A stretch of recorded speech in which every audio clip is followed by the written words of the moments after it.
구독, 좋아요.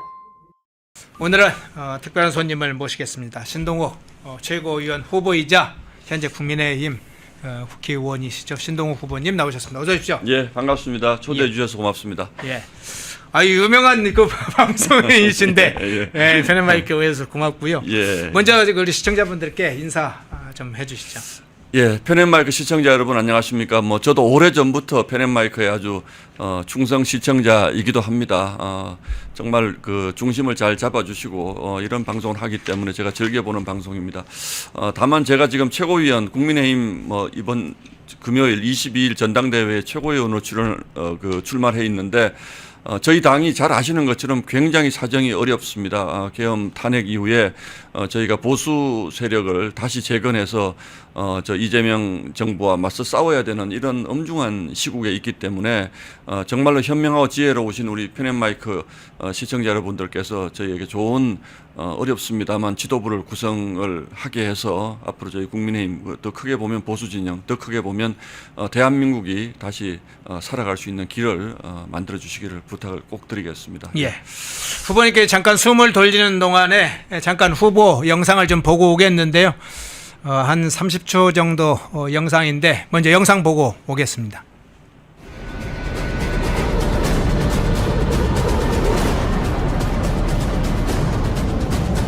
여러분들 창피한 것도 모르고 나라가 나락으로 가고 있는데 언제까지 내란 타령하실 겁니까? 무슨 내란을 해요?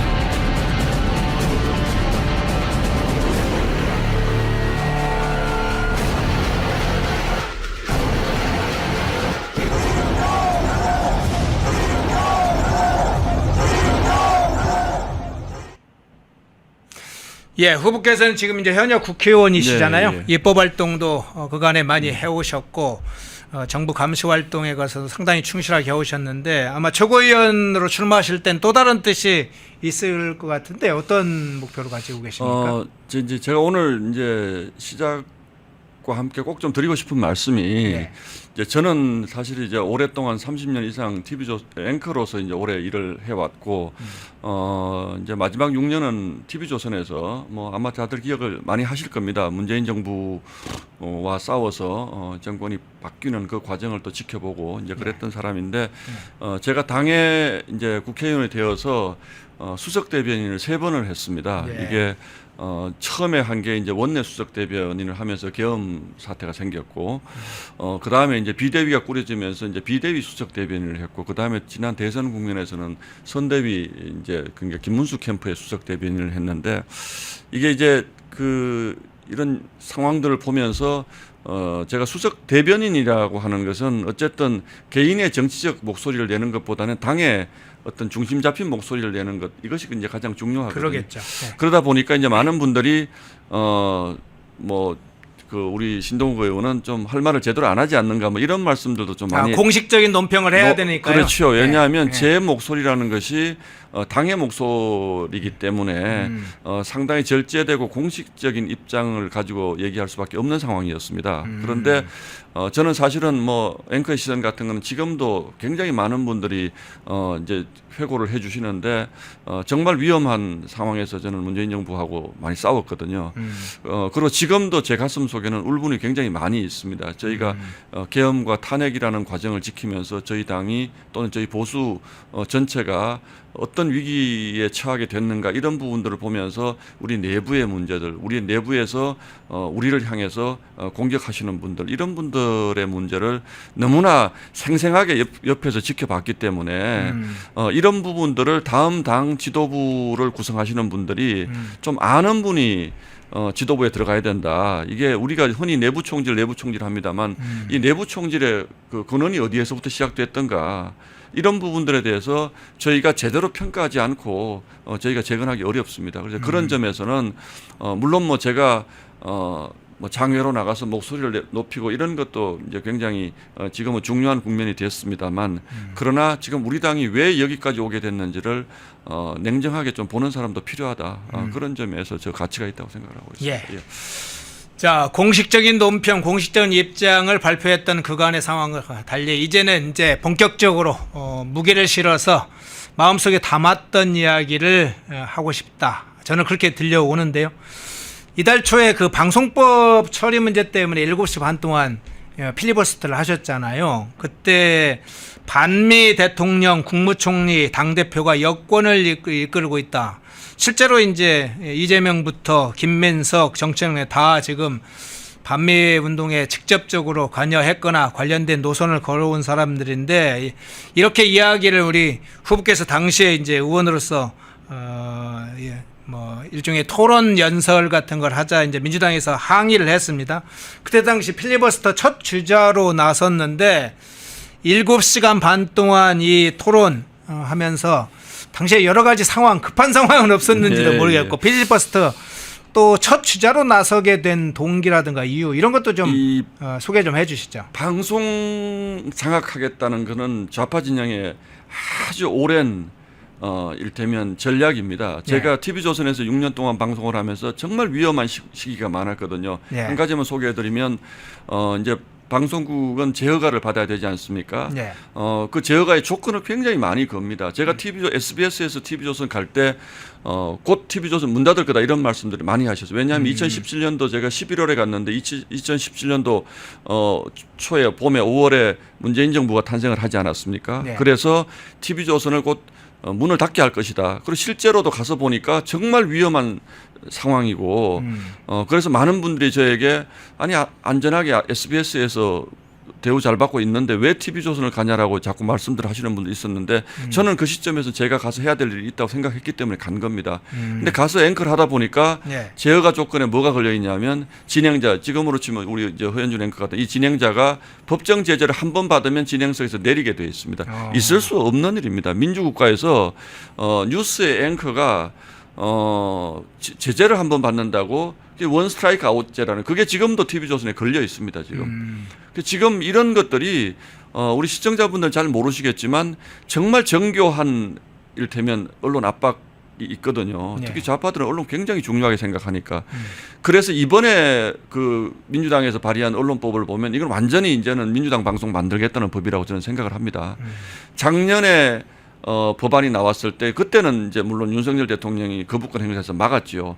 그때보다 훨씬 더 강한 법입니다. 그 당시에 제가 10시간 필리버스터 했거든요. 근데 이번에도 저는 그날 뭐 상법을 먼저 올릴지 방송법을 먼저 올릴지 모르겠다 그래서 이제 준비 안 하고 있었는데 갑자기 이제 정청래 대표가 방송법 먼저 하라라고 최민희 위원장의 손을 들어줬다는 거예요.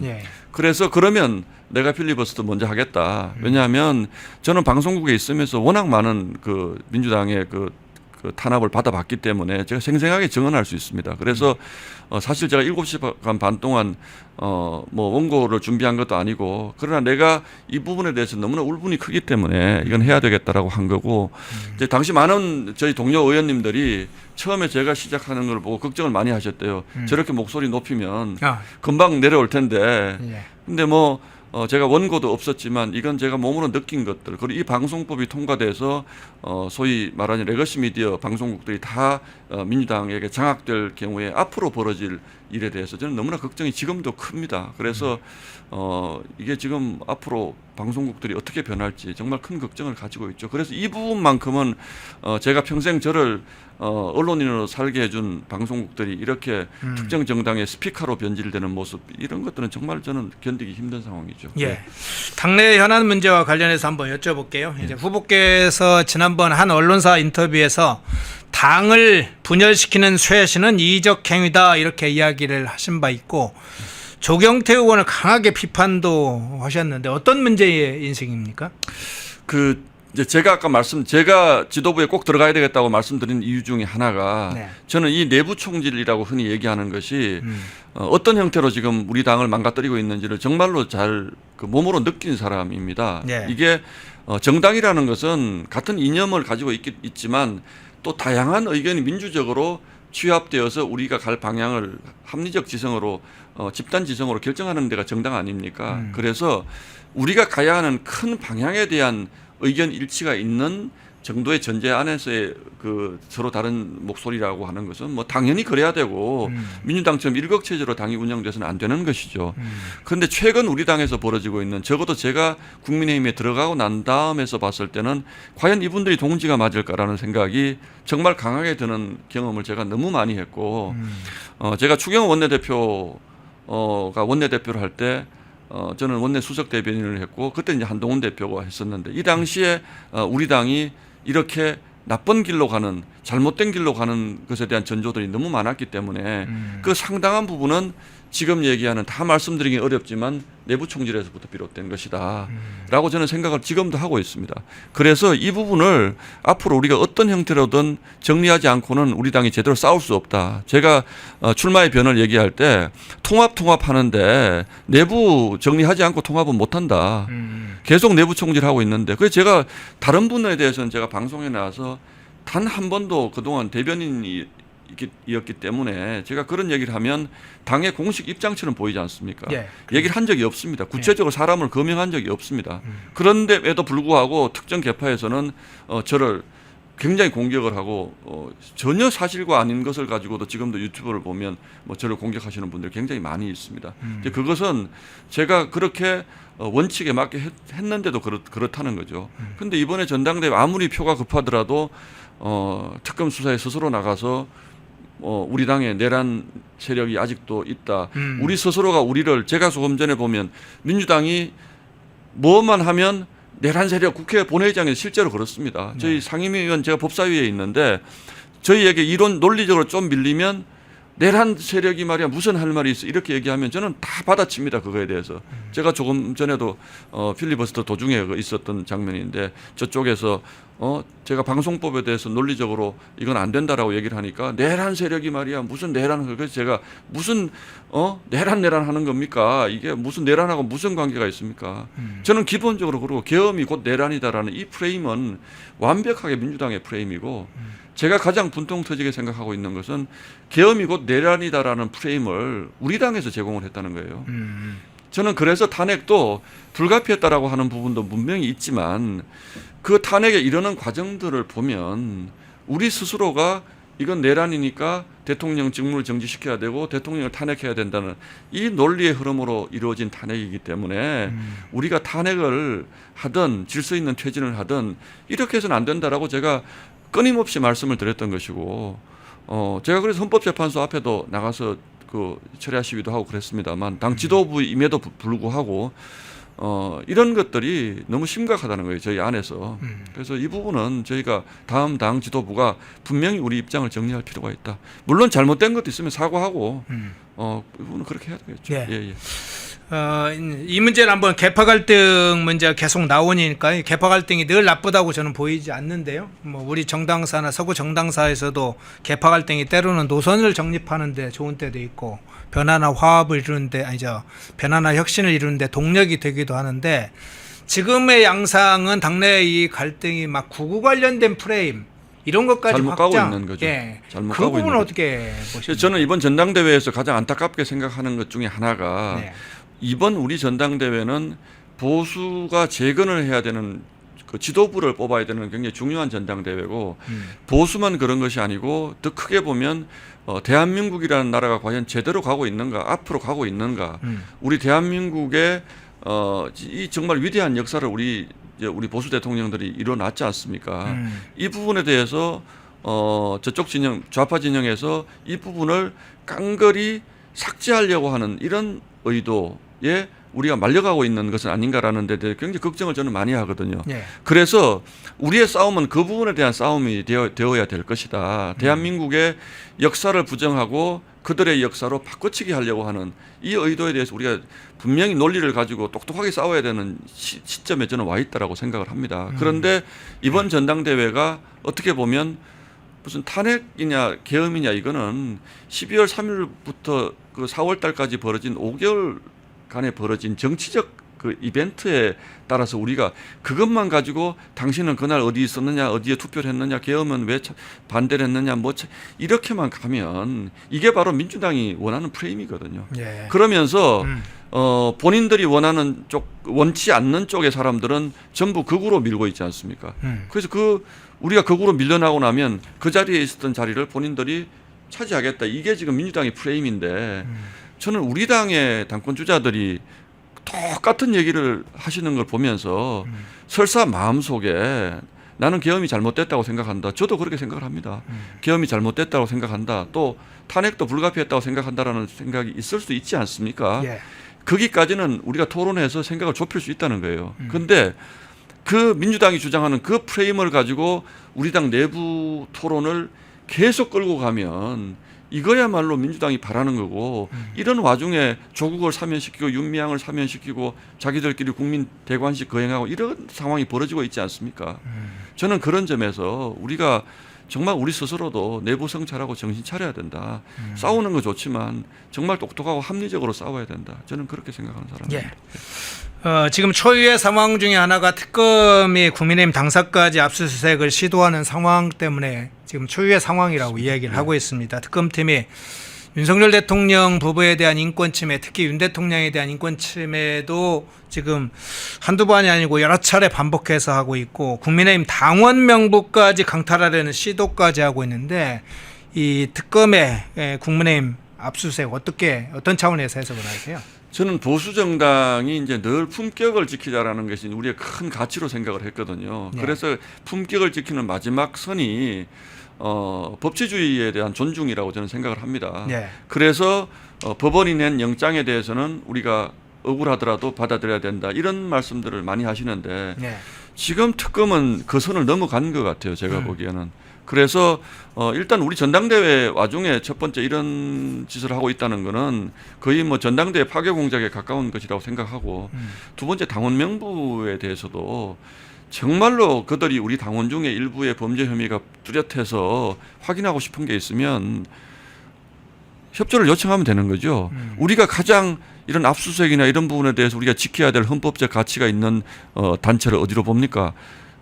언론사, 정당, 종교단체 아닙니까? 그렇죠. 근데 이 사람들은 지금 이 세 군데에 대해서 다 지금 침탈하고 있습니다. 그러고 그래서 본인들이 법을 지키는 것이 저희가 보수의 가치라고 생각을 해왔습니다만 지금 민주당이 하는 거 보면 헌법에서 보장하고 있는 최상위의 헌법적 가치를 지금 막 침탈하고 있는 거예요. 그래서 이런 부분에 대해서는 우리가 침묵하면 이것도 보수의 가치를 지키는 것이 아니다. 저는 그렇게 생각을 합니다. 그래서 네. 이 당원 명부가 몇 명이든 이게 중요한 것이 아니고 이런 것들에 대해서 일개 특검이 이 정치적으로 이렇게 명부를 보자라고 하는 것 자체가 저는 용납할 수 없는 거라 보는 거죠. 예. 예. 자, 저희 오늘 아침에 리얼미터 조사를 보니까 이재명의 국정 지지율이 51점 몇 %로 이렇게 포인트로 떨어졌더군요. 예. 지지 이제 측이 한 2주 전 조사라 하면 한 12% 포인트가 추락한 결과이고 직전 조사라 하면 한 5.4% 포인트 떨어졌던데 사면 문제가 연관이 돼 있다 이런 얘기를 많이 분석을 합니다. 조국하고 윤미향 등 여러 죄질이 나쁜 정치인들을 사면한 것이 지지율 추락에도 영향을 줬다 이런 이야기가 드는데 이제 이 대통령이 왜 이렇게 뭐 여러 가지 악재가 될 것이라고 예상을 하기도 했을 텐데 그리고 법여권 내부에 미칠 영향도 감안을 했을 텐데 왜 이렇게 서둘렀다고 보시나요? 저는 예상했던 상황이고요. 예. 이재명 정부를 왜냐하면 이재명 대통령이라는 사람이 본인의 지원제가 굉장히 많은 사람이지 않습니까? 예. 그렇기 때문에 대통령이 되는 과정에서 신세진 세력이 너무 많은 겁니다. 제가 보건대. 그래서 사실은 이재명 정부는 인질 정부라고 저는 생각을 합니다. 정교조의 인질이고 민노총의 인질이고 또 아주 종북 좌파 일부 아직은 남아 있는 이 종북 좌파 세력의 그 인질 정권이라고 생각을 하는데 지금 보면 첫 번째 인사에서 보면 민노총 위원장을 노동부 장관으로 갖다 놓고 또 정교조의 아주 강성 활동가를 교육부 장관을 갖다 놓고 또 아주 조금 전에 언급하신 미국이 보면 기가 막힐 반미주의자들을 전부 주요 그 내각의 강요로 가져다 놓고 이런 것들을 보면 이 정부의 성격이 저는 뚜렷하게 드러나는 것 아닌가라는 생각을 하고 사실 이재명 대통령은 실용을 굉장히 강조했던 사람이거든요. 예. 그래서 우리가 실용주의적 관점에서 보면 있을 수 없는 것들을 하고 있는 겁니다, 지금. 그리고 미국도 지금 내일 모레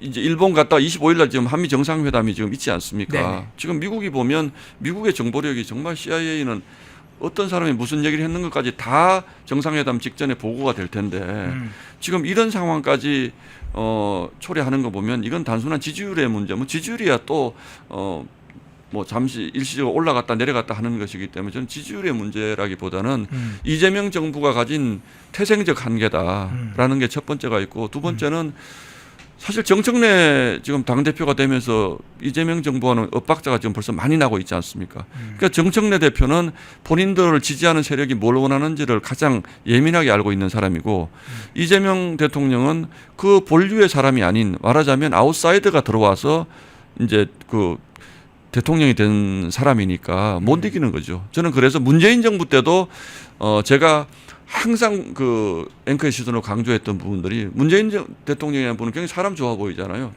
인상 좋고. 그렇죠. 그래서 동네 국민들은 아저씨처럼 보이죠. 동네 아저씨처럼 친근하고 이분은 참 뭐 그냥 마음씨 좋고 훌륭한 일만 할 것 같지만 실제로 문재인 정부를 움직인 것은 586 운동권 세력이었기 때문에 사실은 그 문재인 대통령의 그 온화한 미소 뒤에서 사실은 해서는 안 되는 국가를 위해서 해서는 안 되는 일들을 다 하지 않았습니까 사실은. 그 하이라이트가 조국이고요. 그런데 그 조국을 이재명이 사면을 시켰다는 것은 이게 뭐 엄청나게 빚 갚을 일이 있다라고 생각하지 않고서 이럴 수 있습니까? 저는 그렇게 보고 있습니다. 예.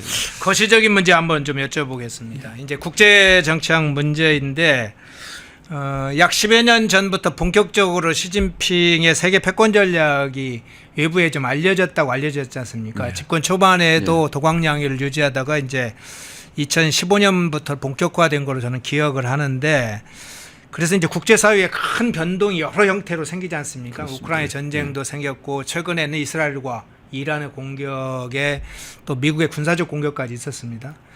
지금 우리 이제 최근에는 관세 협상까지 트럼프 대통령이 전 세계적으로 무역 관세 협상까지 하고 있는데 이제 한국의 지정학적 상황을 전체적으로 볼 때 이 미국과 국제 상황의 변화 전체적으로 어떻게 상황을 보고 계세요?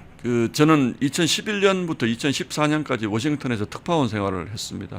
그때 우리 페넨마이크 전영식 대표도 문화일보 특파원으로 제가 같이 했는데 저는 그때 미국에 가서 보면서 세계관이 좀 바뀌었습니다. 그 우리가 미국이 대단한 나라다라는 이런 뭐 1차원적인 세계관이 아니고 정말 우리의 생존과 직결되는 한미 동맹이라고 하는 것은 이게 단순한 말로서 생존과 직결되는 것이 아니고 미국이라는 나라가 자기네들의 세계 전략을 얼마나 치밀하고 엄격하고 무섭게 진행해 가는 나라라는 것을 제가 그때 느꼈습니다. 그래서 우리가 흔히 얘기하는 주한미군의 존재라든지 또는 우리가 미국의 경제적 그 고리 안에 우리가 미국에 들어가 있다라든지 이런 부분들이 정말 우리 일반 국민들이 생각하시는 것보다 어마어마하게 큽니다. 한 에피소드 하나 말씀드리면 그 당시에 박근혜 정부 그때 아마 청와대 계셨는지 모르겠는데 박근혜 정부가 중국 그 전성절에 가서 천안문에 박근혜 대통령이 올라가서 찍힌 사진이 공개가 되고 그래서 이제 미국 에서 걱정을 굉장히 많이 했습니다. 그래서 우리 당시에 미국 외교관들이 저에게 하소연을 하면서 미국이 정말 무서운 나라다. 그 박근혜 대통령이 중국 방문하고 나서 6개월 동안 우리 전화를 안 받습니다. 미국 국무부의 관리들이 우리와 아예 만나주지를 않습니다. 이렇게 얘기하는 걸 들으면서 제가 우리가 미국 문제를 뭐 미국에도 땡큐 중국에도 셰셰 이런 낭만적인 언어로 할 수 있는 재단할 수 있는 것은 아니다라는 생각을 그때 했고 지금 최근에 미국 다녀오신 우리 당 의원님들의 말을 들어보니까 미국의 1차적 가장 중요한 관심사는 중국 반중 전선에 너희들이 한국이 들어올 거냐 말 거냐 양발 걸치고 있지 말아라. 저쪽으로 발을 걸칠 것인지 이쪽으로 다리를 걸칠 것인지 이게 이제 가장 큰 관심사라고 하는 것이거든요. 지금 트럼프 행정부하고 우리 이재명 정부와의 사이에서 이게 좀 정상적이지 않잖아요, 지금. 항상 한 동맹 국가는 대통령이 되고 나면 거의 첫 번째로 미국을 방문하고 또 이제 국빈 방문을 하는 것 이것이 이제 관례였고 또 가능하면 미국 의회에서 연설도 한번 하게 해주고 이제 이게 관례였는데 우리가 미국의 무슨 대단히 사대적인 생각 때문에 그러는 것이 아니고 국제 질서라는 게 그렇게 진짜 엄중한 것이지 않습니까? 그런데 우리가 경제적으로 중국 중요하다는 걸 다 알고 있습니다. 그러나 우리가 미국과 아주 강고한 한미 동맹이라는 축을 유지할 때 중국과의 경제적 이해관계도 우리가 이익도 챙길 수 있는 것이지 우리가 미국과도 대충하고 중국과도 대충하고 또 뭐 대만과도 우리는 뭐 대충하고 이런 식으로 외교를 해가지고는 제가 보기에는 우리나라는 낙동강 오리알 되는 길로 저는 가고 있다고 봅니다. 그래서 가장 저는 사실 두려운 것이 한미 관계입니다. 사실은 다른 여러분들은 뭐 여러 가지 인사 문제도 거론하시고 이 여러 가지 합니다만 저는 미국에서 특파원 생활을 했던 사람으로서 느끼는 가장 한미 관계인데 이게 한국 경제에 치명상을 가할 수 있다. 그래서 결국은 정치는 경제고 우리 국민들을 잘 먹고 잘 살게 하기 위해서 하는 것인데 한미 관계 어떻게 풀 것인가 고민해야지. 무슨 지금 또 뭐 며칠 뒤에 추석 앞두고 2차 지원금 그렇게 해서 골목 경제가 살아나서 저 지지율 2% 3% 올리면 그게 무슨 의미가 있습니까? 그리고 지금 제가 좀 흥분했는데 우리 기업들 옥죄는 법 지금 저희가 22일 날 전당대회 하는데 21일 날 본회의 열어서 상법 개정안 그리고 무제한 파업 허용법안 그 소위 노란봉투법이라고 그러죠. 그거 통과시키겠다는 거 아닙니까? 이건 첫 번째 정치 도의상 맞지 않습니다. 22일 날 전당대회 하면 21일 날 그거 막으려면 저희가 필리버스터 해야 되는데 그러면 전당대회를 어떻게 하라는 겁니까? 이거는 정청래라는 민주당의 대표라는 사람이 정말 정치 도의적으로도 용납할 수 없는 짓을 하는 것이고 또 저희 당이 전당대회하고 당대표 뽑고 이러는 사이에 어물쩍 기업들 발목 잡는 법 지금 상법 개정안하고요. 노란봉투법은 치명상을 입힐 수 있는 법안들입니다. 네. 이 치명상이 우리 기업들이 무슨 죄가 있습니까? 미국에 뭐 몇천억 불 투자하라고 하니까 결국 기업들 돈 그 투자하려고 미국에 다 돈 가져가야죠. 국내에서는 파업하는 거 하나도 책임 안 묻겠다. 상법 개정해가지고 기업들 그 소위 그 기업 대주주들 압박하겠다. 그럼 우리 기업들이 할 수 있는 게 뭐 있습니까? 미국으로 가야죠. 국내에서 기업 못하지 않습니까? 그리고 재벌 총수들은 무슨 국민 대관식 같은 데 불러서 정말 그 압박하고 말이죠. 지금 이 정부가 이렇게 돼 있기 때문에 저는 그 출발점을 한미 관계를 제대로 재정립하는 것에서부터 풀어야 된다고 생각하는데 지금 이 정부를 바치고 있는 세력이 기본적으로 반미 세력입니다. 그렇지 않고는 김민석 총리, 정청래 여당 대표가 될 수 없는 것입니다. 제가 보기에는. 그렇기 때문에 걱정이 그렇게 이게 연결이 돼 있군요. 연결이 다 돼 있다고 보는 거죠. 예. 그러면 최고위원이 되시면 사실은 첫 번째로 하고 싶은 일일 수도 있고 가장 주력하고 싶은 일이 어떤 겁니까? 그래서요. 이게 뭐 너무나 뻔한 얘기일 수도 있는데 우리가 지금 제가 그동안 얘기했던 이런 부분들을 국민들에게 충실히 알리기 위한 제 시스템을 만들어야 되고요. 네. 또 우리가 지금 어떤 면에서 보면 당 밖에서 싸우시는 분들하고 그 원내에 계시는 분들하고 약간의 생각의 차이가 있고 괴리감이 좀 있습니다. 네. 그래서 이제는 우리가 언론 환경도 지금 굉장히 많이 변했기 때문에 옛날처럼 메이저 신문과 소통하고 메이저 방송국과 소통하면 우리가 할 도리를 다 했다라고 생각할 수 있는 시점이 이제 지나갔습니다. 그래서 국민들과 소통하는 노력 또 이게 잘못돼 가고 있다는 것을 가장 효율적으로 국민들 또 우리 당원들에게 알려서 우리가 싸울 때 싸울더라도 우리를 지지할 수 있는 우군을 많이 확장시키는 것들 이것이 결국은 저는 저희 뭐 아주 강한 저희 당 지지자분들에게도 저희가 호소해야 될 부분이지만 또 약간은 저희 당에 등을 돌린 중도층 지지자분들에게도 이 부분은 제가 조금 전에 말씀드린 대한민국이 도대체 지금 앞으로 똑바로 가고 있느냐라는 부분에 대해서는 저는 뭐 끊임없이 외부 강연도 하고 또 이런 제 생각을 알리고 싶은 생각이고 두 번째로 당 안에서도 이런 부분들을 잘 효율적으로 지혜롭게 합리적으로 이런 부분들을 해나갈 수 있는 뭐 TF라든지 이런 부분들은 좀 많이 구성해서 좀 알렸으면 좋겠다. 전략적인 여론전에 상당히 힘을 많이 쏟겠다 이렇게 좀 들리네요. 내부 세력도 구축을 하겠다.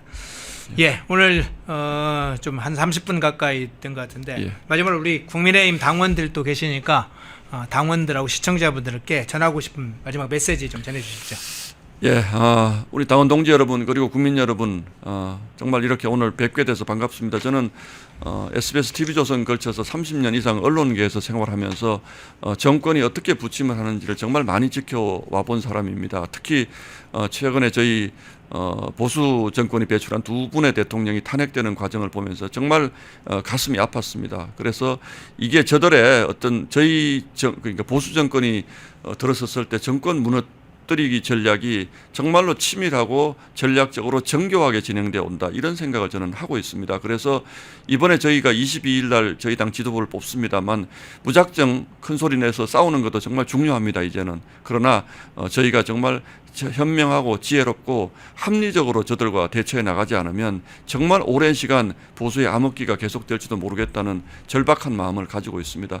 저는 뭐 언론계 생활도 오래 했고 또 당에서 지난 1년 동안 대변인을 계속 하면서 정말 저 나름대로는 열심히 했다라고 생각을 하고 있습니다. 이제는 지도부에 들어가서 좀 제대로 된 제 목소리를 낼 수 있게 이번 투표에 21일 이틀 동안 투표하는데 많이 좀 지지를 해주시기를 간곡히 부탁을 드리겠습니다. 고맙습니다.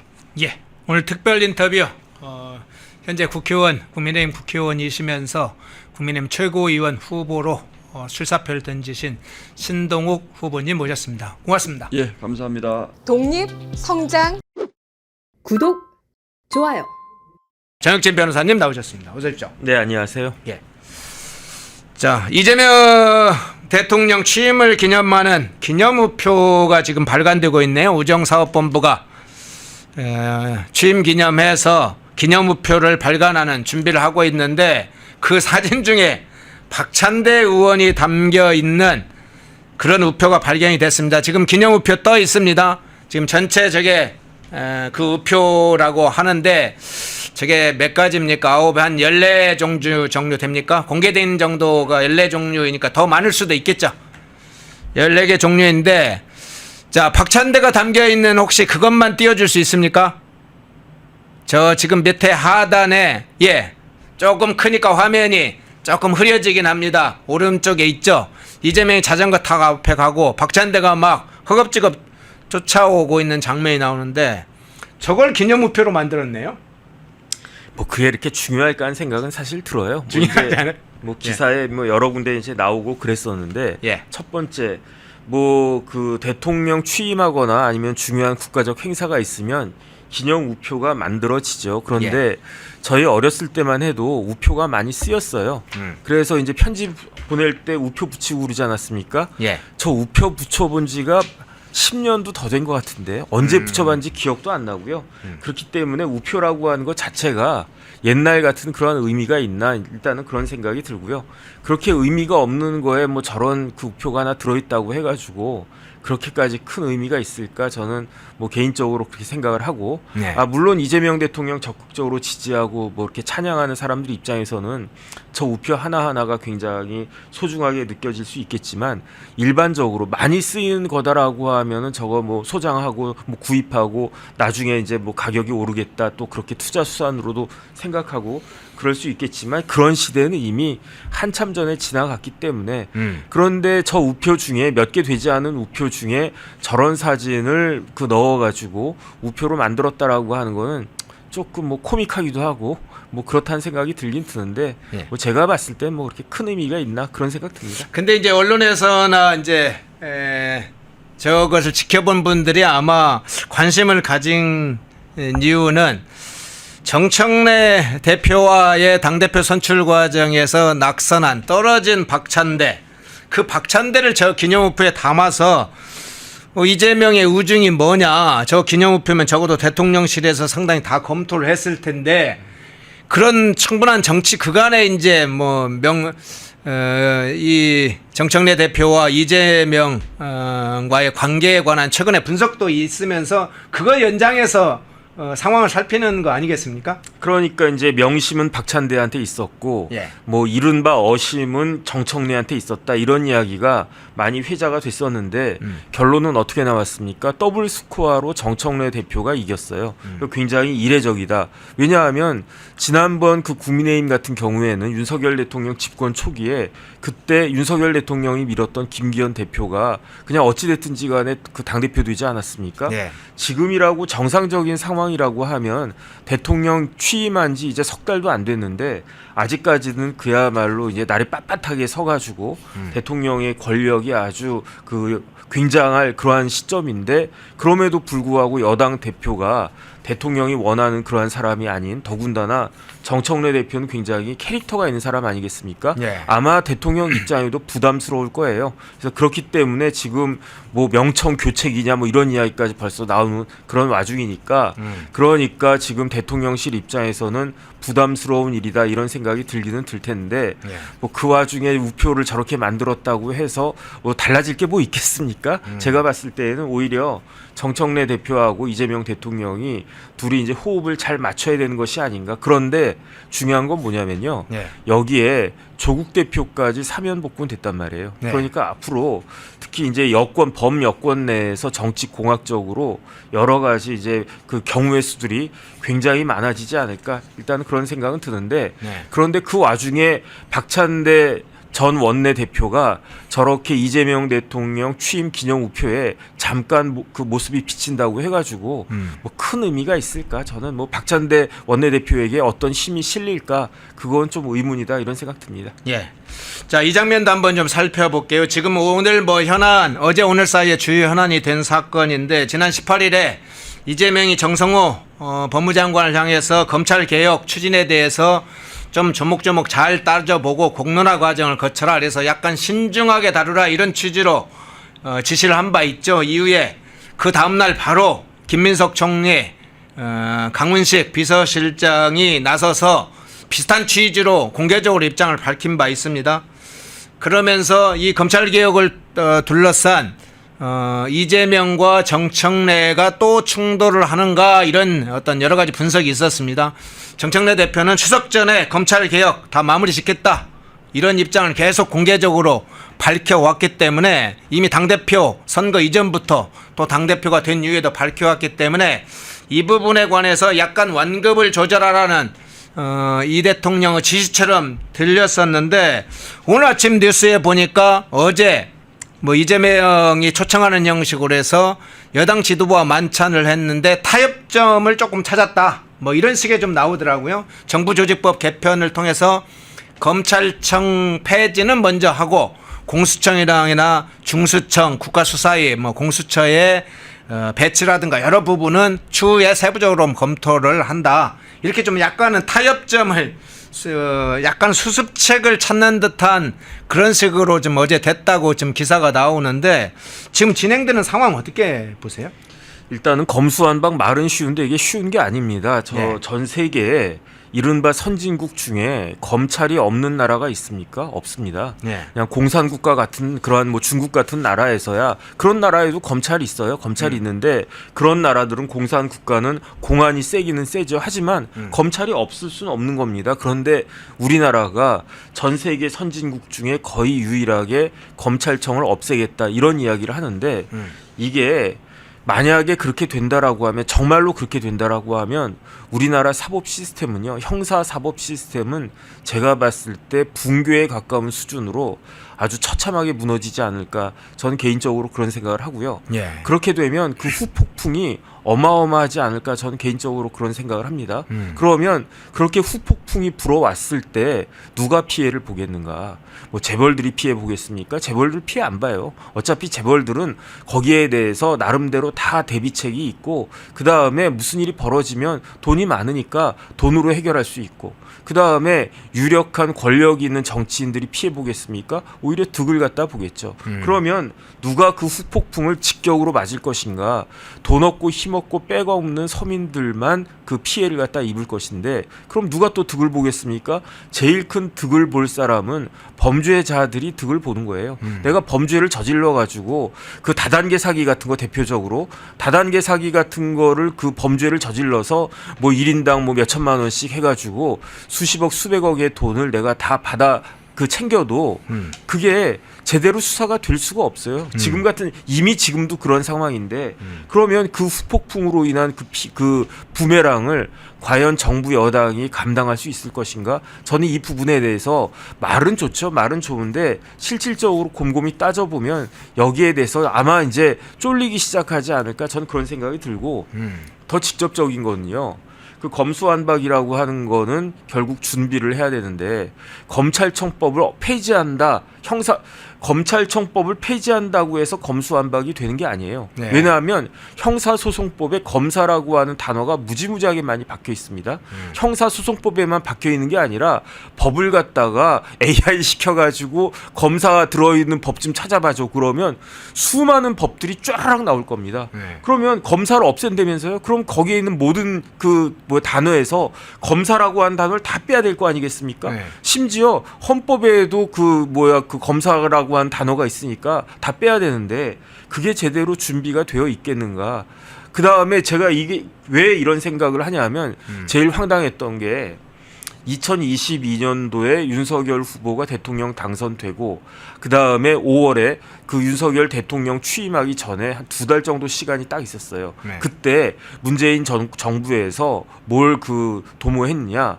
검수완박한다고 그랬어요. 그래가지고 나온 안이 뭐였냐면 검찰청법 폐지한다, 형사소송법에서 검사를 다 빼낸다. 이게 검수완박을 위한 형사소송법 개정안과 검찰청법 폐지 아니었거든요. 네. 만약에 그렇게 되면요 어떻게 되냐? 그 제대로 시스템 자체가 붕괴가 되는 거였어요. 그거를 당시 민주당 정권에서도 문재인 정권에서도 알고 있었으니까 결국은 용두사미로 이렇게 고치는 깨작깨작하다가 검사의 수사 권한을 몇 개로 이제 줄인다라고 했다가 그것도 중이냐 등이냐 이것도 구별하지 못해가지고 실질적으로 검수완박 안 된 거나 마찬가지였거든요. 그런데 그와 같은 준비가 지금 이재명 정권에서 있었을 것인가? 제가 봤을 때 이제 민주당은 지금까지 야당이었고요. 그다음에 윤석열 대통령 탄핵된 다음에는 대선 준비했었고요. 그다음에 이재명 정권이 출범한 게 6월 4일인데 지금 8월 20일 정도 되지 않았습니까? 네. 2달 반 동안에 이걸 이러한 것들이 준비가 되어 있겠는가? 저는 준비가 안 돼 있을 것 같다는 그런 생각이 들고요. 네. 만약에 준비가 되어 있다라고 하면 이미 벌써 그 검수완박 관련된 그 형사소송법 개정안과 검찰청법 폐지안과 그밖에 다른 그 법률 조정안 같은 것들이 이미 나와가지고 이야기가 되고 있었을 텐데 그게 안 되고 있는 거 아니겠습니까? 추석이 언제입니까? 이제 한 달 정도 남지 않았나요? 그러니까 현실적으로 가능한 일이 아니지 않나 그런 생각이 들고 네. 그러니까 대통령, 법무부 장관, 총리, 비서실장부터 시작해서 이렇게 이야기를 하는 거고 거기에 대해서 정청래 대표도 어찌할 수 없다라고 생각할 수밖에 없지 않나? 전 그런 생각 듭니다. 예. 지금 앞서 그럼 한 가지만 더 살펴보겠습니다. 대통령, 총리, 비서실장 이 정권의 핵심 3인방이라고 할 수 있는 사람들이 검찰 개혁 속도에 관한 그 입장을 밝혔을 때 정청래 대표가 아무런 입장을 밝히지 않았습니다. 네네. 보통 이제 정청래 대표는 어떤 민감한 사안이나 중요 사안이나 이런 사안에 대해서는 정말 빛의 속도로 반응을 하지 않습니까? 페북에 어쨌든 본인의 글을 쓰거나 기자회견을 자청해서 하거나. 그런데 그런 상황에서도 아무런 입장을 밝히지 않고 지방에 갔어요. 경주 에이픽 현장을 갔고 철도 근로자 사망 사고가 있었던 경북 청도를 찾았는데 이 대통령과 직접 정면으로 맞서는 것을 좀 피하였다고 봐야 될까요? 어떻게 해석을 하십니까? 대통령과 이제 임기 시작한 지 석 달도 안 된 대통령하고 네. 정면으로 맞서는 그런 어리석은 사람이 어디 있겠습니까? 그 다음에 대통령이 어떤 사람 잘 되게 하는 건 어려워도 어떤 사람 힘 빼거나 그 다음에 어렵게 만드는 건 그거 대통령이면 충분히 쉽게 할 수 있는 거 아닌가? 저는 그런 생각이 들고요. 그 다음에 더 중요한 거는 아무리 정청래 대표가 직전 법사위원장이고 본인이 만주 변호사라고까지 이야기하면서 법적인 지식이 많다 그렇게 이야기를 해도 이렇게 선언하는 거하고 추상적으로 선언하는 거하고 구체적으로 제도 같은 것들을 일일이 곰곰이 하나하나 따지는 거는요 큰 차이가 있는 거거든요. 악마는 디테일에 있는 겁니다. 그러니까 막상 검수완박 빨리 해야지 검사 그냥 없애야지 이렇게 말하는 건 쉬운데 검사를 없애면요 이게 이런 문제가 생기고요 또 이게 이런 문제가 생기고요. 검사는요 대한민국의 검사는 그 정부의 변호사 같은 역할을 하는 거거든요. 검사가 맨날 그 나쁜 놈들 때려잡고 그 나쁜 짓만 하는 그런 사람들이 검사가 아니라 정부의 거의 그 법무 로펌이라고 생각하면 되거든요. 그게 검찰청이에요. 그래서 온갖 군데 검사들 다 파견 나가 있고요. 그 다음에 이런저런 문제 검사가 또 소송도 합니다. 그 형사 소송만 하는 게 아니라 국가 소송, 행정 소송도 하고 그러는데 그런 것들을 쫙 다 빼버리면은 나라가 어떻게 되겠는가? 이런 거 하나 하나씩 따지다 보면 아마 머리에 쥐가 나가지고 아마 아무 말도 나오지 않지 않을까. 저는 개인적으로 그런 생각 들고요. 예. 어쨌든 뭐 검수완박 좋고 뭐 다 좋은데 뭐 그렇게 되면 저희 같은 변호사들이야 좋아지겠죠. 왜냐하면 그렇게 정부의 나라의 시스템에 구멍이 빵빵빵 뚫리면은 그거 그냥 메꿔주는 사람들이 변호사가 될 테니까 뭐 저희 같은 사람들이야 나쁘지 않을 것 같다는 그런 생각이 드는데 국가적으로는 엄청난 재앙이 될 거고요. 그야말로 악몽이 될 것이다. 저는 그렇게 알고 있습니다. 예. 앞서 제가 이제 정청래가 경북 청도 철도 근로자 사망 사고가 일어났던 청도 열차 사고 현장에 갔다 그 이야기를 좀 드렸는데 그래서 비교해서 좀 이런 얘기 좀 드려볼게요.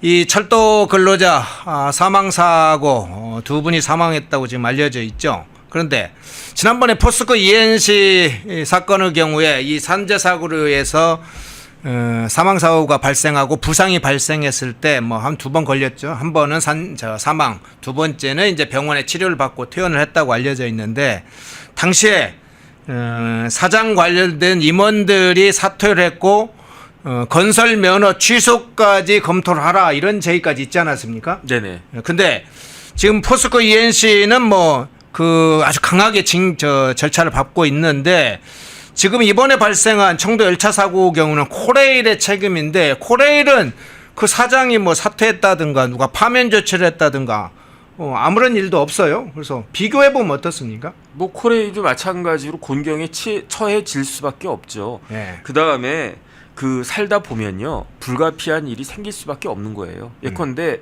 자동차 운전하다 보면 아무리 주의를 잘 기울이고 해도 교통사고가 날 수 있는 거 아니겠습니까? 뭐 고의로 그 교통사고를 일으켰다 이건 범죄인 거고 과실로 교통사고가 일어난 경우도 뭐 굉장히 많지만 주의를 똑바로 하고 운전을 열심히 한다라고 해도 어쩔 수 없는 경우가 있을 수 있단 말이에요. 그런 경우에까지 다 그 책임을 묻고 그 형사 처벌합니까? 민사 책임이라고 하면 모르겠는데 형사 책임은요 그런 게 아닙니다. 그렇기 때문에 지금 뭐 노랑봉투법부터 시작해가지고 중대재해처벌법 이런 법들은 사실은 그 우리나라 그 근대의 법적 시스템에 부합하지 않는 그런 시스템이고 거기에 그렇기 때문에 부작용은 있을 수밖에 없다 그런 생각이 들고 그 다음에 뭐 이런 거 있다고 해가지고 회사의 면허를 취소한다라고 하는 건 더 이상 회사로서 존속을 못하게 하겠다는 거 아니겠습니까? 네. 그거는 정부의 폭정이고요. 이건 있을 수가 없는 거예요. 만약에 영업을 정지시킨다거나 심지어 그 이상의 그 면허 취소해가지고 그 영업을 갖다가 취소시킨다라고 하는 거는요 다 법적인 근거가 있어야 되는 거예요. 왜냐하면 건설 회사가 그냥 제가 내가 이제 뭐 건설회사 살 수 있겠다라고 하면서 제 이름 그 따가지고 무슨 건설 해가지고 건설사 만들 수 있습니까? 안 된다고요. 네. 건설회사 면허를 따야 된단 말이죠. 그러니까 그래 법적인 요건에 따라서 건설 면허를 따서 그래서 이제 건설회사가 됐는데 그 면허를 박탈시키려면 마찬가지로 법적인 근거가 있어야 되는 거거든요. 네. 그런데 그 기본이 되는 법이 어떤 법이냐면 건설산업기본법이라고 있어요. 네. 그래서 제가 찾아보니까 거기 83조에 이렇게 그 문제가 있는 건설사에 대해서 영업정지 나아가서 면허 취소까지 할 수 있는 사유가 쭈루룩 나열이 되어 있는데 제가 아무리 눈 씻고 찾아봐도 포스코 ENC가 잘했다는 건 아니지만 포스코 ENC에게 걸릴 수 있는 게 뭐가 있냐면 건설공사를 부실하게 해서 뭐 건설공사 부실하게 하면 뭐 100% 면허 취소됩니까? 그렇지가 않습니다.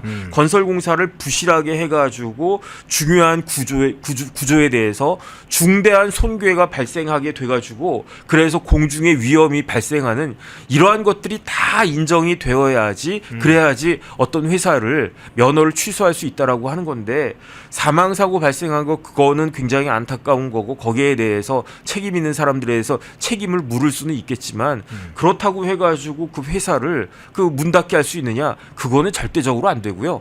만약에 정부에서 그런 조치를 취한다라고 하면 그러면 당연히 포스코 ENC에서는 소송할 거고요. 그럼 제가 봤을 때 포스코 ENC에서 승소할 가능성이 무지무지하게 높을 것이다. 저는 개인적으로 그런 생각이 드는데 더 중요한 건 뭐냐면 포스코 ENC가 어디 뭐 구멍가게입니까? 포스코 ENC가요 작년 매출이 9조 4천억이었어요. 그 다음에 영업이익은 뭐 한 600억 정도밖에 안 되니까 매출 대비 영업이익은 그렇게 많지 않다라고 보여지는데 임직원이 몇 명이냐면요 5,897명이에요. 6천 명 가까운 사람들 밥줄을 끊어놓겠다는 이야기입니까? 더 중요한 건 뭐냐면요 우리나라에서 포스코 ENC가 그 건설회사 중에서 몇 등이냐? 7등이에요. 7등. 네. 그러면은 뭐 그다음에 우리나라 건설회사 도급순위 1등은 누구냐? 그거는 삼성물산이거든요. 2등이 현대건설이고 삼성물산 현대건설은 뭐 사망사고 안 나겠습니까? 그러면은 제일 많이 나던데요. 사망사고 보니까 산재사고 1위던데요. 현대건설 1위던데요. 삼성은 조금 더 관리를 잘하는 것 같고 네. 만약에 이런 식으로 포스코 ENC 면허 취소한다라고 하면 대한민국의 건설 회사를 다 문 닫게 될 수밖에 없는 그런 상황이 될 것이다. 이런 것들을 과연 그 해가지고 그 다음에 건설 회사를 통해 가지고 먹고 사는 사람들이 얼마나 많습니까? 제가 다시 한번 말씀드리지만 포스코 ENC의 임직원이 6천 명 가까이 되는데 포스코 ENC의 임직원만 뭐 그 먹고 삽니까? 거기에 하도급 업체들 그 다음에 또 하도급 업체들 뭐 자재 납품 회사들 건설 회사 때문에 먹고 사는 사람들이 그 무지무지하게 많은데 몇십만 명이 더 될 수도 있는데 이런 것들을 이렇게 즉흥적으로 그냥 너무 이렇게 쉽게 이야기하는 거는 이건 말이 안 된다 그 생각 듭니다. 예. 자, 기념우표 이재명 기념우표, 대통령 취임 기념우표로 시작해서 정청래 문제, 철도 근로자 사망 사건을 둘러싸고 코레일의 책임 이 문제도 한번 같이 살펴보면서 포스코 ENC 문제도 살펴봤습니다. 자, 지금 아주 중요한 이번 주에 가장 중요한 문제가 노란봉투법입니다. 노란봉투법은 하나의 법안이 아니고 우리 경제의 근본을 흔들 수 있는 사안이기 때문에 그런데요. 자, 오늘 국회 본회의가 시작이 됩니다. 국회 본회의 시작되면 몇 가지 이 관련된 법안이 올라올 텐데 뭐 방송법 관련된 추가 법안도 있고 교육방송법도 있고 가장 우려되는 게 이 노란봉투법과 상법 개정안인데 일단 노란봉투법이 굉장히 좀 우려스러워요. 오늘 또는 내일에 국회 본회의에 상정될 걸로 보입니다. 그리고 필리버스터가 시작될 텐데 아마 민주당이 조기에 필리버스터를 그냥 끝내버릴 거예요. 중간에 하다가 허리를 잘라버릴 텐데 그런 상황이 지금 예견돼요. 상황이 아주 급박하게 돌아가니까 이제 경제계 단체나 외국 경제 단체들이 막 매일 움직이고 있죠. 여기에 청년들이 지금 국회로 몰려갔습니다. 그래서 노란봉투법을 규탄하는 기자회견을 했는데 상당히 중요한 얘기, 격정적인 얘기가 많았는데 그거 다 들을 수는 없으니까 짧게 영상 먼저 보고 오겠습니다.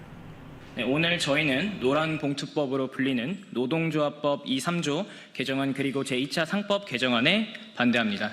네, 그 이유는 간단합니다. 이 법은 노사 갈등의 해법이 아니라 갈등의 기폭제가 될 가능성이 크고 이는 청년 일자리와 혁신을 직격하기 때문입니다. 2022년 화물연대 총파업 당시 산업부 추산으로 불과 일주일 남짓에 핵심 산업 손실이 약 1조 2천억 원에 달했습니다.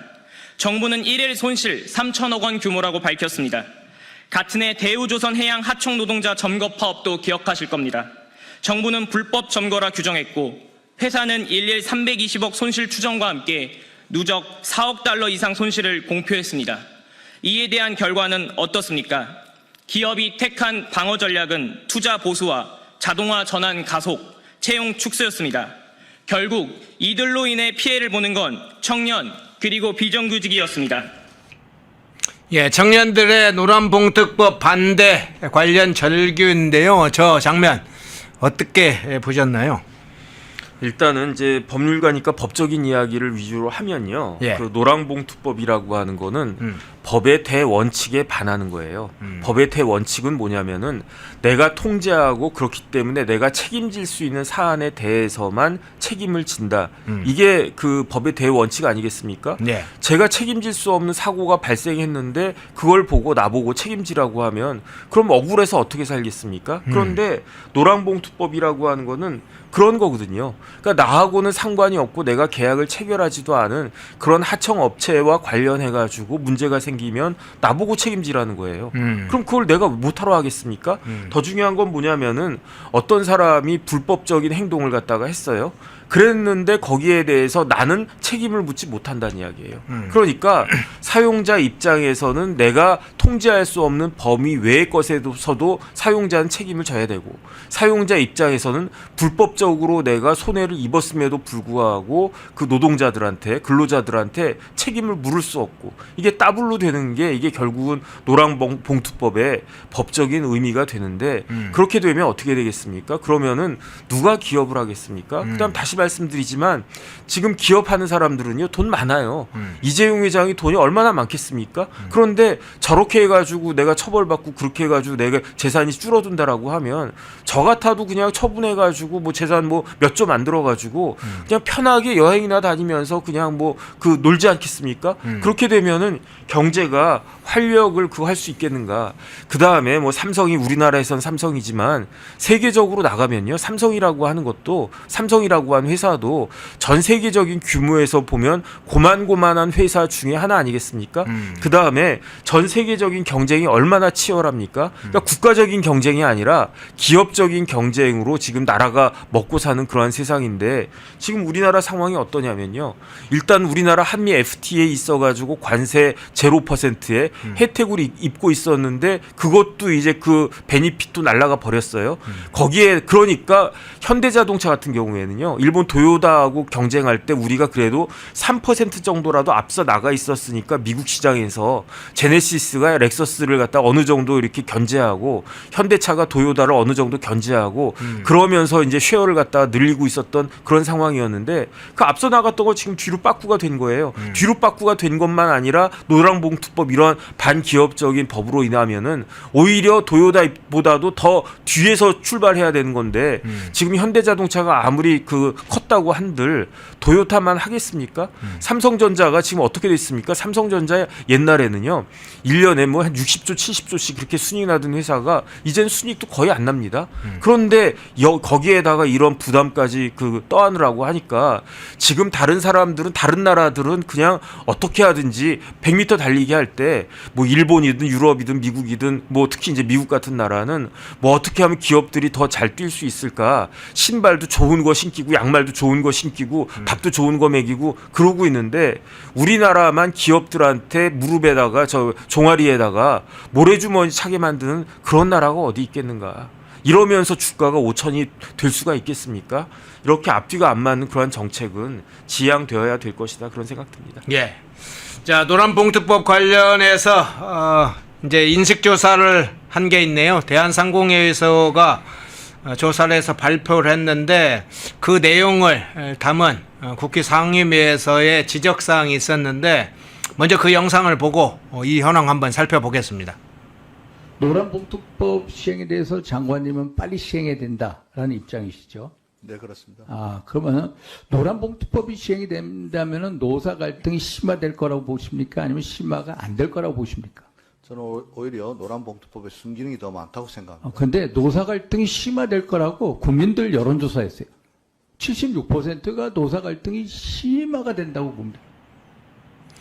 예, 대한상공회의소가 조사한 그 노란봉투법에 대한 인식 조사 결과 지금 아까 이제 영상에 나왔습니다만 76.4%가 노조법 개정안이 통과되면 산업 현장의 노사 갈등은 보다 심화될 것이다. 뭐 이런 답이 나왔어요.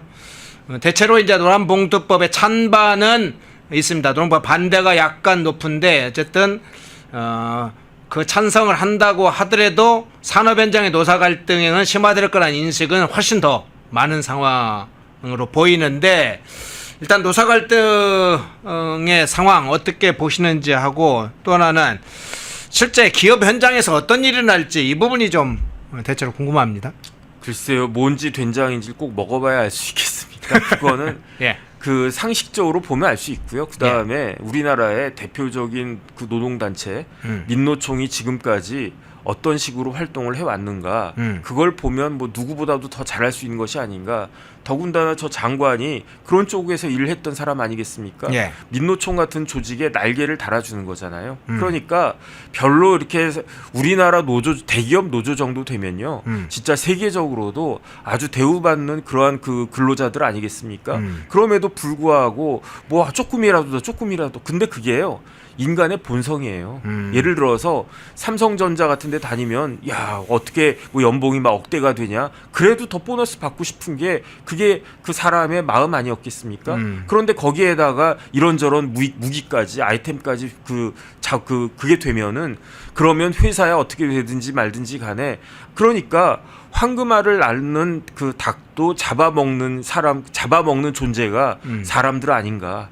여기에 대해서 인간의 본성을 너무 선하게만 보다가 그러다가 큰 코 다칠 일이 있을 것이다. 그 다음에 결국은 우리나라 어떤 도시 같은 데는요, 예. 회사가 공장이 그 문을 닫음으로 인해 가지고 도시 기능 자체가 마비가 된 케이스가 굉장히 많지 않습니까?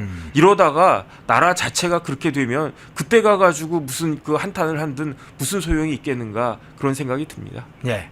자, 아까 하청 노조와 대기업 갈등 관련된 그 이미지 한번 띄워주시겠어요? 예, 지금 10대 그룹의 지금 하청 노조와의 노사 갈등 상황을 요약해서 그저께 보도를 한 바 있는데 그 10대 그룹 중에 자 9개 기업이 지금 다 지금 현장에서 하청 노조와 관련해서 저렇게 뭐 고용 승계 문제, 노조법 관련 문제 여러 가지 문제와 관련 직접적으로 이 대부분은 하청 노조하고 지금 다 하청업체하고 지금 저런 갈등이 벌어지고 있네요. 그러니까 원청과 이제 하청 노조와의 저런 사업이 지금 10대 그룹만 중앙일보에서 조사를 했던데 저 조사 결과 이제 중앙일보가 조사한 게 아니라 한국경영자총협회가 발표한 걸 중앙일보가 보도를 했던데 실제로 저 산업 현장에서 이미 벌어지고 있는 상황이네요. 그러니까 일단은 대기업하고 예. 그 밑에 있는 그 2차, 3차 협력 업체들하고는요, 그 수준 차이가 날 수밖에 없잖아요. 예. 그러니까 현대자동차 노조도 현대차에 대해서 바라는 바가 많이 있겠지만 더 많이 바라는 사람들은 누가 될 것이냐? 하청업체 사람들일 거 아니에요. 하청업체 사람들은 이렇게 주장할 겁니다. 우리가 현대자동차 정식 직원들과 하는 일이 똑같은데 왜 우리는 덜 받아야 되느냐? 그렇다라고 하면 현대자동차가 그 많은 사람들을 다 정식 직원으로 뭐 고용해야 되겠습니까? 고용할 수가 있겠습니까? 그런데 그럼에도 불구하고 하청업체들이 현대자동차 본사에다가 직접적으로 요구할 수 있는 그러한 길이 생겼다. 그러면 저 같아도 현대자동차한테 우리 월급을 갖다 더 올려주시오 이렇게 이야기할 수밖에 없지 않겠는가. 그런데 저런 식의 되면은 그 기업가 쉽게 말하면요, 기업주 입장에서는 모든 리스크를 부담하면서 거기에 따라서 리스크 테이킹을 하고 그거에 따라서 수익을 창출하는 게 그게 기업인데 예. 리스크는 리스크대로 지고 책임은 또 거기에 따른 이익은 제대로 되지가 않고 그러면 어떻게 회사가 발전할 수 있겠는가. 그 다음에 근로자들 입장에서는 리스크는 부담하지 않고 권리만 주장하는 그러한 일이 벌어지게 될 텐데 그러면 어떻게 발전적인 노사관계가 있을 수 있겠는가. 참 여러 가지로 좀 답답하다는 생각 듭니다. 예, 주한미국 상공회의소하고 주한유럽상공회의소가 이미 경고를 했잖아요. 네네. 민정 지도부들도 만나면서 강하게 우려를 표명했는데 주식시장을 분석한 분들의 어제 오늘 자료를 보니까 이런 내용이 있더라고요. 노란봉투법 입법이 가시화되면서 외국인의 이탈이 가속화되고 있다. 글로벌 단기 자금이 지금 썰물처럼 빠져나가고 있는 추세다. 그게 주식시장에 이미 반영되고 있다. 순매도가 상당히 증가하고 있다. 이런 영향인데 실제로 그러면 이제 주한 유럽 상공회의소가 이미 경고를 초기부터 했는데 외국 기업 철수할 수 있다. 이런 경우가 있는데 지금 오늘 내일 사이에 불과 며칠 사이에 노란봉법 사실은 통과돼서 본격적으로 국민 의결을 하면 시행이 될 텐데 외국 기업이 보일 반응은 어떻게 보세요? 일단은 그럼에도 불구하고 네. 그러니까 회사라고 하는 거는 영리를 목적으로 하는 법인이 회사 아니겠습니까? 네. 그러니까 회사는요. 돈을 벌려고 만들어진 거고 돈을 더 많이 벌려고 만들어지는 거예요. 회사가 무슨 자선 사업하는 데입니까? 예컨대 삼성전자 같은 회사도 한국에서 기업 활동을 하는 게 돈을 더 많이 벌 것이냐, 아니면 미국이든 어디든 다른 나라 가는데 더 수익이 많이 날 것이냐. 그러면 어디에서 그 사업을 하겠습니까? 돈 더 많이 버는 데에서 사업한 거 아니겠습니까? 하물며 우리나라 기업들도 그럴 건데, 그러니까 생각을 해보세요. 옛날에 70년대 막 청계천 이런 데는 뭐가 많이 있었습니까? 뭐 이렇게 뭐 봉제 공장, 네. 뭐 인형 만들고, 뭐 옷 만들고 그런 공장들 많았잖아요. 그런 공장 하나도 없어요 이제. 그거 다 어디 갔습니까? 처음에는 중국 갔다가 그 다음에 베트남 갔다가 왜 한국에 있는 기업들이 그렇게 갔습니까? 한국에서는 그 수지 타산이 맞지 않으니까 나간 거 아니에요. 그런데 삼성전자, 현대차라고 뭐 그런 봉제 공장하고 다를 바가 있겠습니까? 본질적으로는 똑같은 거예요. 한국에서 사업했는데 돈이 제대로 벌리지 않는다. 그럼 둘 중에 하나인 거죠. 망하거나 아니면은 돈이 벌릴 수 있는 곳으로 나가거나. 그런데 뭐 한국에 와 있는 유럽 기업들이나 한국에 와 있는 미국 기업들이라고 뭐 다르겠습니까? 오히려 더 그 한국을 떠날 훨씬 더 그 가능성이나 그런 유인은 훨씬 더 많지 않겠는가.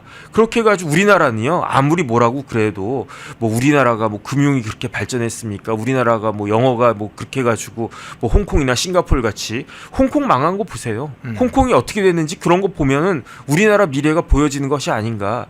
기본적으로 대한민국은요, 제조업 기반의 그런 나라이고 기본적으로 대한민국은 수출해서 먹고 사는 나라인데, 그런데 기업들이 제대로 생산해서 수출하지 못하는 그러한 그 환경을 만들어주고 우리나라가 발전할 것이다라고 기대하는 것은 굉장히 어리석은 거 아닌가, 그런 생각 듭니다. 예. 자, 노란봉투법 이번 주에 너무 중대 사안이라 그 문제 좀 집중적으로 다뤄봤습니다. 정치권 주제로 한번 넘어가 보겠습니다. 엊그저께 대법원의 일부가 김용 민주연구원 부원장, 이재명의 측근 이 김용에 관해 보석 청구를 인용했다, 이 소식이 알려졌죠. 자, 어제 김용이 이 석방이 됐습니다. 그 장면을 한번 살펴보래요. 이 보석 결정이 인용됐다는 건 이미 알려졌고, 석방이 된 후에 나오는 그 상황에서 한번 살펴보겠습니다. 김용이 나와서 이런 얘기했어요. 구치소 들어가서 검찰이 창작 소설을 썼구나, 금방 나오겠구나 확신했는데 3년 동안 3번의 구속, 3번의 보석, 그리고 지금 나온 것도 무죄 판결의 확정이 아닌 보석으로 나왔다. 여러 억울함이 여전히 남아있지만 하나하나 진실이 밝혀질 것이다. 최근 검찰의 민낯이 드러나고 있는 만큼 저와 함께한 동지들의 억울함과 무고함도 조만간 밝혀질 것으로 생각한다. 지금 화면에 떠있는 저 이야기를 김용이 화성직업훈련교도소에 수감돼 있었네요. 정문 앞에서 한 발언인데, 자, 저 발언은 어떤 차원에서 해석을 하십니까? 글쎄요, 만약에 검찰이 쓴 게 소설이었다라고 하면요, 1심이든 2심이든 무죄가 나왔을 겁니다. 그런데 1심에서도 징역 5년 아주 중형이 떨어졌고, 항소심에서도 중형이 떨어졌습니다. 징역 5년. 그 다음에 그 와중에 김용 씨는 어떤 행동을 했느냐, 그 위증을 했어요. 그 거짓 증언 내세워가지고, 거짓 증인을 내세워가지고, 그래서 그 위증을 교사한 사람도 구속이 됐고요. 구속 기소가 됐고, 실제로 위증을 한 사람은 불구속으로 지금 재판받고 있을 겁니다. 그 다음에 보석 신청했는데 대법원이 그걸 딱 받아보고 곧장 보석을 인용한 게 아니에요. 예. 제가 찾아보니까 김용 씨가 그 보석을 신청한 게 언제냐? 4월 2일이에요. 그러니까 4개월도 훨씬 더 전에 보석 신청을 했는데 이제 와서 보석이 인용이 된 겁니다. 그게 왜 보석이 인용이 됐느냐? 김용이 뭐 보석이 될 만한 어떤 사정이 있어서 보석이 인용이 된 게 아니라 대법원이 판결을 못 쓰고 있기 때문에 보석이 인용이 된 거예요. 왜냐하면 재판받는 동안에 그 구속될 수 있는 기간은 맥시멈 6개월이거든요. 네네. 그런데 1심도 6개월이 넘게 진행이 돼서 그래서 보석이 인용이 되고 그래서 이제 풀려났다가 그 1심에서 징역 5년 실형 나왔으니까 보석이 취소되고 법정 구속된 거고요. 예. 항소심에서도 6개월 내에 재판을 끝냈어야 됐는데 질질질 끌어가지고 6개월 내에 재판이 안 끝나니까 마찬가지로 보석할 수밖에 없어서 보석이 됐다가 항소심에서도 요번에 나왔던 항소심은요 언제 나왔었냐 2025년 올해 2월 6일에 항소심 선고가 됐었어요. 그러니까 윤석열 대통령 탄핵 소추돼가지고 헌법재판 뭐 이런 그 탄핵 심판 절차 그 어수선할 때 그때 항소심 판결 나왔었어요. 그래서 그때 또 구속이 됐던 겁니다. 그리고 난 다음에 이제 대법원에서도 원래 이런 거는요 대법원에서 빨리빨리 그냥 쉽게 판결을 내야 되는데 지금 어찌된 일인지 대법원에서도 판결을 내리지 않는 거예요. 그러다 보니까 또 6개월이 다 지나갔으니까 그러니까 김용 씨가 그 대법원에 사건이 올라간 게 2월 26일이거든요. 예. 그럼 6개월 지나가면은 이제 8월 25일까지는 판결 선고해야 되는데 네. 대법원에서 판결 선고 안 하겠다는 이야기예요. 아. 그러니까 근데 6개월 지나가면 8월 26일이 되면 김용이 풀려나야 되니까 네. 그건 안 되지 않습니까? 그러니까 일정한 조건 뭐 조건이라고 해봤자 별것도 없어요. 뭐죠? 지금 찾아보니까 뭐 보증금 내라, 뭐 주거 제한해라, 소환시 출석해라, 뭐 이런 정도 하나만한 조건 붙여가지고 그래도 일방적으로 풀어준 건 아니고 일정한 조건 붙여가지고 보석을 해준 거다. 그게 이제 법적인 실체이고 법적인 진리인데 그런데 이제 많은 사람들을 현혹시키는 게 봐라 그 김용 풀려났다 그러면 뭐 무죄 받은 거랑 큰 차이 없는 거 아니냐 이런 식으로 이야기하려고 하는 것 같은데 그거는 전혀 사실이 아닙니다. 그러니까 결론적으로 지금 김용의 이제 발언 문제를 얘기하다 보니까 이번에 보석 인용을 한 상황이 왔는데 결국은 이 대법원 지금 이 사건을 담당하고 있는 대법원 일부에서 사건에 최종 선고를 하지 않고 사건을 질질 끌고 판결을 선고를 미룸으로써 결국은 보석을 스스로 인용할 수밖에 없는 상황을 그냥 만들었네요 스스로. 그렇죠. 그게 이제 법원의 그거고 예를 들어서 보석 사유가 합당하다라고 하면 제가 좀 전에 말씀드렸지만 네. 김용이 보석 신청한 게 4월 2일이에요. 네. 4월 중에 보석이 인용됐다. 그러면 이거 조금 문제가 있겠는데 이러다가 진짜 파기환송 나올 수도 있겠는데 이런 느낌을 가질 수 있었겠는데 그게 아니고 4월에 신청한 거 4개월도 더 지나가지고 이제 와서 인용을 했는데 그 이유가 오늘이 며칠입니까? 오늘이 21일이잖아요. 네. 김용을 아무리 오랫동안 가두려고 해도 8월 25일까지밖에 안 된단 말이죠. 그러니까 뭐 엊그저께 그냥 나가라 이렇게 한 거예요. 그러면 이 사건이 복잡한 사건입니까? 복잡하지 않죠. 그런데 이 사건을 왜 이렇게 선고를 안 하는 계속 미룰 가능성이 좀 있어 보이기도 해요. 그러면요? 제가 봤을 때는 계속 판결 안 할 겁니다. 그래요? 네네. 아니, 왜 그렇습니까? 그다음에 이게 이재명과 어쨌든 직접적으로는 아니지만 간접적으로 사건이 연결돼 있거나 측근이기 때문에 그렇습니까? 뭐 그거야 이제 대법관들이 알아서 할 문제이고 네. 이게 전혀 어려운 문제가 아니라고 하는 게 1심하고 항소심하고 판결문이 거의 똑같을 거예요. 그러면 뭐 잘못된 게 있겠습니까? 더군다나 항소심 재판부는요 우리나라의 초엘리트 판사들로 구성된 항소심이었어요. 네. 그런데 뭐가 잘못되어 있겠습니까? 그러니까 저 같은 사람도요 대법원 판결 이런 거는 진짜 쓰기 쉬워요. 그냥 뭐 이렇게 종합적으로 검토해 봤는데 항소심 서울고등법원의 판단에 특별한 잘못이 없다. 그러니까 상고 기각하겠다. 요렇게만 쓰면 되는 거예요. 근데 그걸 갖다 지금 쓰기가 어렵다 그러한 이야기인 거고 뭐 극단적으로 이야기해서 만약에 지금 대통령이 윤석열 대통령이었다라고 하면 벌써 뭐 한 4월 달 정도에는 그 확정 판결 나왔을 겁니다. 저는 그런 생각이 듭니다. 예. 자, 다른 사안 좀 짧게 한번 좀 여쭤볼게요. 지금 아마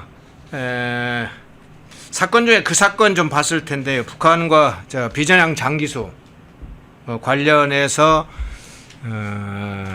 좀 송환 문제 얘기가 좀 있지 않습니까? 네네. 북한에 송환해달라 요청을 한 사건들이 있는데 동시에 어제 보니까 북한에 지금 억류돼 있는 우리 국민이 6명이 억류돼 있다. 그래서 그 억류된 국민을 석방을 해야 된다 이런 얘기가 나서 사진 한번 띄워주시겠어요? 요게 이제 지금 안학섭 씨 지금 북한의 판문점 가서 북한으로 가겠다고 통일대교를 넘어가려고 시도하는 그 장면의 사진이고, 자 저기 안학섭 씨라는 인물이죠. 43년 뭐 몇 개월 살다가 비전향 장기수로서 1995년인가요? 뭐 이렇게 석방됐던 걸로 기억나는데, 자, 다른 사진 한번 좀 보여주시죠. 그거 말고요. 자, 북한에 의해서 북한에 의한 강제 실종 피해자 가족이 수요일 날, 그러니까 어제죠. 어제 강제 실종 피해자 날 기념회 때 지금 억류된 우리 국민들 석방을 해라 이런 이야기를 같이 했습니다. 비슷한 시기에 지금 이 상황이 동시에 터졌는데 비정 장기수 북한 송환 문제 어떻게 보시는지도 궁금하고 이 억류된 우리 국민에 관련해서 북한과 협상 문제 어떻게 가야 될지 그건 어떻게 보세요? 글쎄요, 뭐 저 사람이 이제 북한으로 가겠다라고 하는 게 네. 현행 실정법상으로 뭐 국가보안법도 시작해가지고 네. 이런저런 여러 가지 법적인 문제가 있는 거는 사실일 텐데 제 개인적인 생각은요, 그냥 보내드렸으면 좋겠어요. 보내면. 네네. 뭐 네. 그냥 뭐 연세도 드셨는데 네. 그 다음에 뭐 고향이 어딘지는 모르겠는데 만약에 이북이 고향이다. 네. 그럼 얼마나 고향 가고 싶겠습니까?